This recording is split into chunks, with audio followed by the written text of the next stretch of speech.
Storm's peak, about 200,000 people were without electricity. Yeah, that is a lot of people. King 5's Drew Andre is in Bonnie Lake this morning, which appears to have been hit especially hard. Drew, what are you seeing this morning?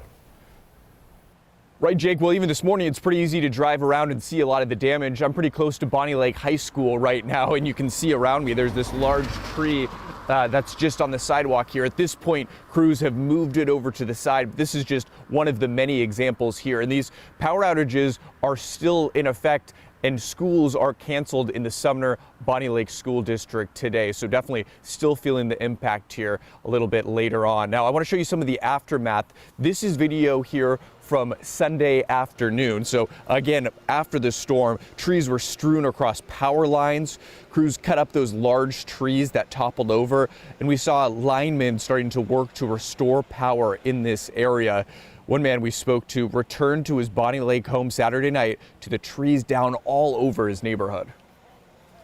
Sunroof on my car, all this the city has to clean, split the top of my boat canopy, but other than that, we're pretty lucky.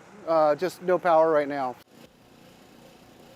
And Douglas has a generator that right now is still keeping his home powered. Puget Sound Energy says transmission lines in more remote areas are taking them the longest to restore power. There's still no estimated restoration time for the few thousand without power here in this area of Bonnie Lake. Now, PSE says the majority of customers in Pierce County will have power restored by the end of the day tomorrow, as we take a look at the power outage map here. But outages in the Cascade foothills, those could extend into Wednesday because of the extent of damage.